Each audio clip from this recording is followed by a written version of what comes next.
কোথায় পালাবে জল্লাদ? এখনো তোমার কাজ শেষ হয়নি কেন? তুমি তোমার কাজ শেষ করো।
আমি তোমার পিতাকে মুক্তি দিতে পারি।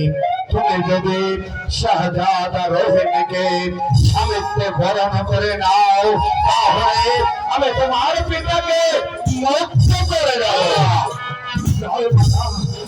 বলিস না, তোর হতভাগা পিতার প্রাণের জন্য তোর সুন্দর জীবনটা নষ্ট করে দিস না। বলিস না তুমি আমার একমাত্র পুত্র শাহজাদা রহিমকে স্বামীত্বে বরণ করে দেবে।